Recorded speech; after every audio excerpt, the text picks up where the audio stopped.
Hello, everybody. Welcome to Picks or Players, a NFL Dynasty Fantasy Football podcast with some betting stuff as well. And I'm Chris Lewis, and today we're going to be talking about some trades I've made recently, plus some other buys and sells, like we usually do.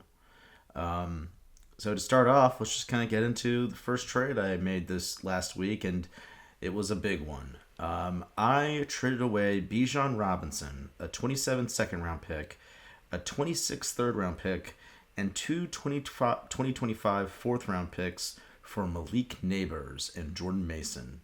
Now, this was a huge trade. And, I this was on a team, and I should specify, by the way, that this is a start. It's a start 11 Superflex league, I believe, with three running back spots. So running backs are pretty important in terms of the positional scarcity in this league. But my team was probably not going to make the playoffs. I have some pretty tough matchups down the stretch, and Bijan was really my only quality starting running back on this team. My second and third running backs that I was mainly starting were, a rotation between Justice Hill and Antonio Gibson and Jaleel McLaughlin. Sometimes Miles Sanders. It was pretty bad. And I didn't really have a lot of picks to really be able to go get talent. I had traded away my first round pick last year to go get Kirk Cousins, which at the time I thought was a pretty good deal. But in retrospect, I wish I got a little bit more meat on the bone with that first. I think my process has changed a little bit about that in recent years, or in recent months, I should say, since that was last year. But my process I think has probably changed for the better for the past year. But I really wanted to get a share of Malik Neighbors. I don't have any besides this one. I'm just excited to have him on my team for the long term. I have a really good wide receiver core. And plus, I think it's just kind of a good time to buy low on Jordan Mason. I mean, his value has dropped a little bit because of the Christian McCaffrey return. But, I still think, even though he isn't really going to be as involved in San Francisco's offense as he was earlier this season, excuse me. I think with Mason, he is a player because of his contract situation. He's going to be an exclusive rights, restricted free agent going into the offseason. I could see potentially the 49ers keeping him on a significant deal moving forward if Christian McCaffrey were to suffer another injury, or they just want to be able to get younger in a few more years after, they're going to have to pay Brock Purdy. And who knows what happens with Christian McCaffrey given his injury history. Maybe he is a player that, could either move on or do something else with football early in his career because he's already accomplished so much. But knowing him, unless there's a major injury, I wouldn't really expect anything like that from McCaffrey. But even if the 49ers don't keep him, I do think that Jordan Mason could go to another team and be a feature back, whether it be in a committee as a 1A or 1B, or, as somebody who's just carrying a workload. We saw that he could do that this season with the 49ers so far. I do think he's a very talented player. The advanced stats very, very much favor his efficiency, especially after contact. He's a good bruiser back. I do really like Jordan Mason as a talent, and I think he is worth the spot on a roster still. So I think it is a good time to buy low on Jordan Mason if you have some owners and other teams that are just looking to get something from him. I mean, there are people who were paying a first round pick for him when he was a starter. I mean, that was like a 1 percentile type of trade. I don't think many people are actually doing that outside of really bad leagues that people like to post about on Reddit. But yeah, Mason is a good player, and I think I would give up, like, the way I viewed this trade was I gave up Bijan in a second for Malik Neighbors, and then I gave up a third and a couple fourths for Jordan Mason. And I think that's a very appropriate price to be able to acquire him because he does still have some long-term upside given his age and, contract situation. So yeah, no, I feel good about this trade, even though I don't have my first round pick and I'm kind of taking a little bit of a step back. I still really believe in the upside of Malik Neighbors. He's somebody that I imagine will be taken in the middle of the first round in startup drafts. Bijan will probably also be a first round pick, but you never know if he falls out of the first round or something just because of him being a running back. So I do really believe in the upside from Malik Neighbors long term, and maybe something will happen with Jordan Mason where I could really cash in on his value again as a feature back instead of a fill-in player. But yeah, very happy about that trade, and we'll see where it goes long term. After that, we got another deal where I traded away Demario Douglas and Michael Wilson for a 2025 second that's projected mid to late and a 2025 fourth from the same owner. So it's not like a separate pick or anything like that. That would be from an earlier team or projected team that would be picking earlier in the draft. But yeah, this was a deal where it's like Michael Wilson has shown some flashes, and so has Demario Douglas, but these are players that I acquired at a very low threshold in the rookie draft, and I think Demario was actually a player I picked up off waivers in this league. And I just think it's a good time to cash out. Not that I don't think that these guys, don't have any upside. I think they are good players and probably should be at least somewhat relevant in the scope of their team. But I don't think that they are fantasy game breakers by any means, or people that will, consistently, people that you would want to be consistently starting in your lineup if you were contending. I think, especially if the Patriots and the Cardinals, they need wide receiver help. They don't really have deep wide receiving cores. The Cardinals, Michael Wilson and Marvin Harrison Jr. are the only wide receivers that are on that team. You have Zay Jones, but he's kind of on the older side of his career. And Mario, even though he has flashed a lot of potential as kind of a slot receiving back for the Patriots, I just feel like that they still have so much room to grow as an offense, and they will probably get other receivers as well. And maybe somebody like Jalen Polk will continue to develop as he has kind of in recent weeks, with Drake May as now the permanent starting quarterback for the Patriots. But yeah, I like getting a second and a fourth for those guys. I feel like it's a very fair trade, considering where they are at as players. And, I think just the second gives me a lot more flexibility in a rebuild. And this is a team where I think I have 7 of the second round picks in the draft, which is crazy. So, I'm kind of loaded with picks, and I just want to keep loading up on picks. So when the rookie draft comes along, I can really kind of see where I can get the most bang from my buck. But yeah, no, that's kind of where I feel about that trade. And, just excited to get more picks. And I think that's a good selling point for both of those guys.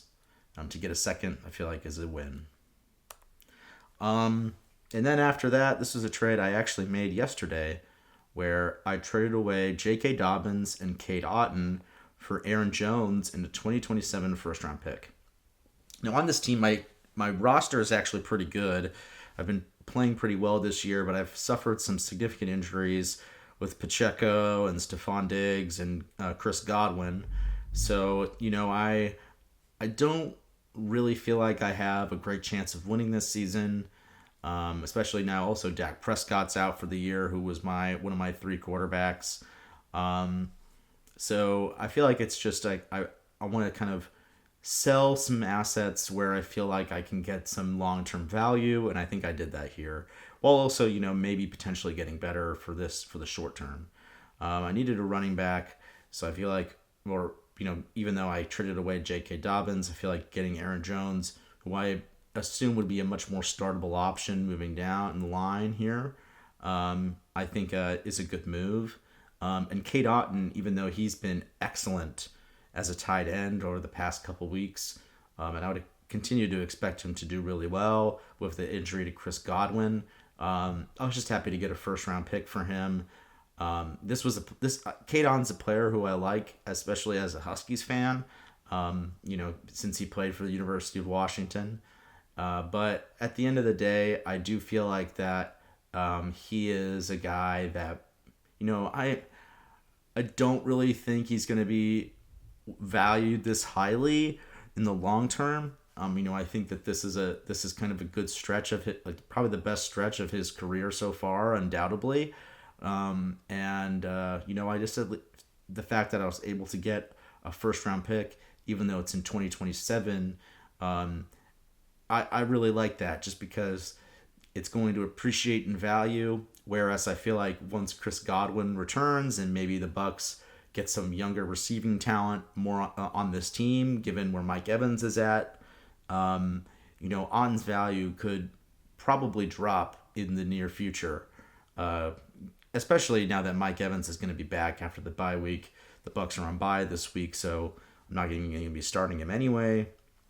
But I think it's a good price point to kind of to get him, or not really to get him, but to sell him. I feel good about this deal overall because I'm kind of upgrading at running back, at least in my mind. Even though J.K. Dobbins is younger, I'm still concerned about his efficiency and the Achilles injury. And especially now that Gus Edwards is back, it seems like they're going back to a more of a true committee approach with the running game there. And so I just don't really know if he's really a long-term option. And I think this is also a good time to sell him as well. I think both of those guys are pretty clear sells to me. And I'm happy to get Aaron Jones and a first-round pick. Aaron Jones, even though that he's kind of on the later side of his career, I think a 2027 first-round pick is just going to keep appreciating in value. So I feel a lot better about this deal, I should say, in a few years if I keep this pick. And that's really it for the trades I have for this week. Only 3 this week.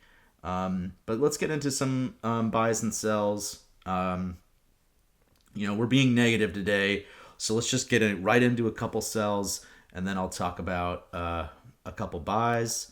I think, or really one buy, I should say. I kind of already went over my other buy with Jordan Mason.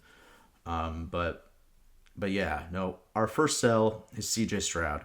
And CJ Stroud, this is more so of a kind of value positioning type of play. His value has been dropping, so it really depends on what you're really able to get for him at this point.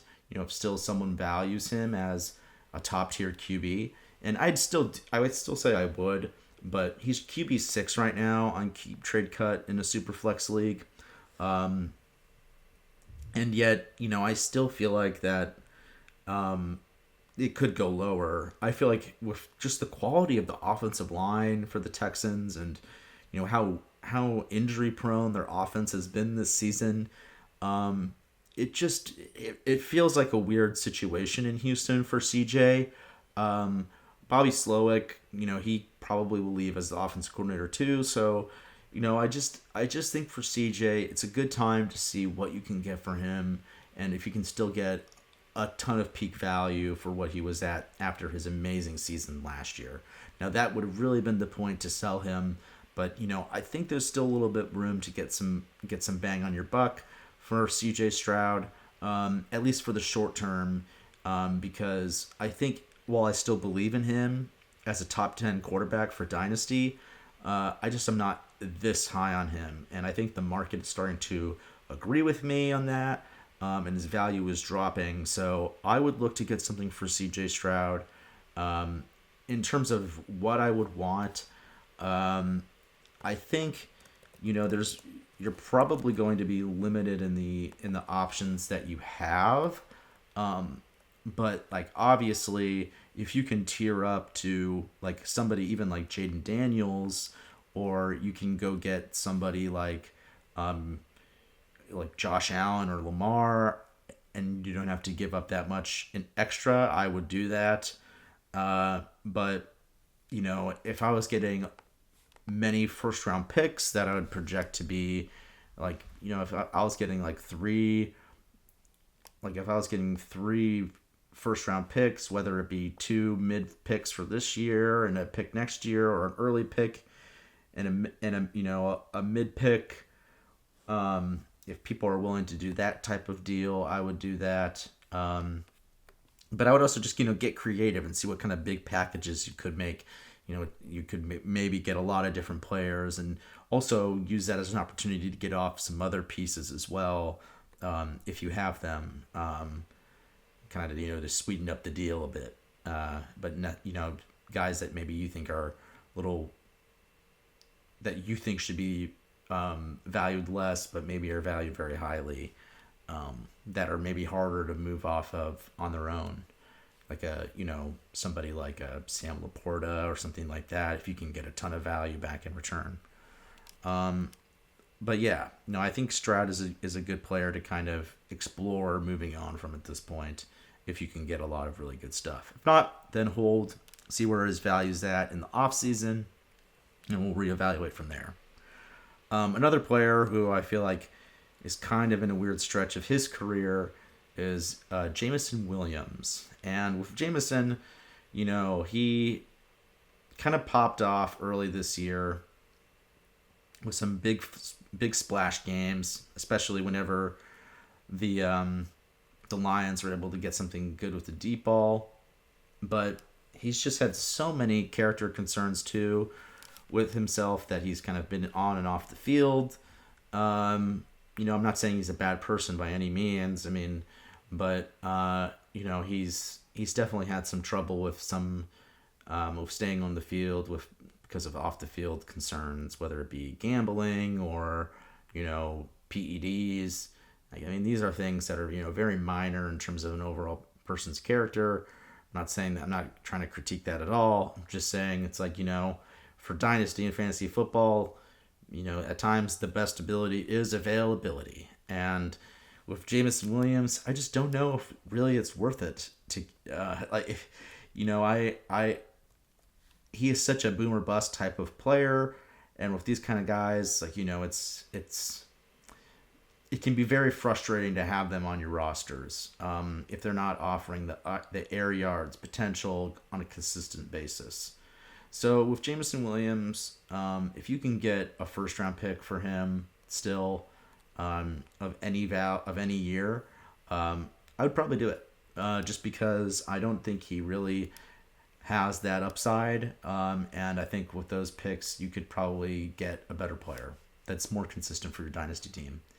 Nothing against him, but it's just been a very frustrating process in owning him if you have him, and I just don't really believe that it's going to be worth it for the long run. But yeah, I would trade him for any first. And if you can't get a first, maybe a couple seconds, if you can do that, if you can pull that off, I think that would be good. Like multiple second round picks, I would do that. But other than that, I don't know. I think he's just going to be very frustrating moving forward, whether it be because of off the field stuff or just the lack of consistency on the field. But he's a good talent. He's an explosive player in a great offense, so you should at least get something of value in return. And then after that, Stephon Diggs is really the one other guy I'm looking at right now. Obviously he is not really going to be playing for the rest of the season, but if you can acquire him for potentially, like a couple thirds, or like a 2027 second or something like that, I would do it. I mean, because even though he's going to be closer to 32 next year when the season starts. I think Diggs still has something left in the tank. We've seen him be a consistent player for fantasy his entire career. And, an ACL, even though it is kind of killer at this age, I feel like this is a guy that, you would have to have paid a lot in return to go get in previous seasons. And so I think there's still some room for him to have some productive fantasy value, as we've seen with some players recently that have come back. Well, there's not really that many at this age where that's happened, to be honest. But I was trying to think of somebody. But yeah, I just think that with Diggs and his talent level, that would be a couple thirds or a second way down the line, like in 2027.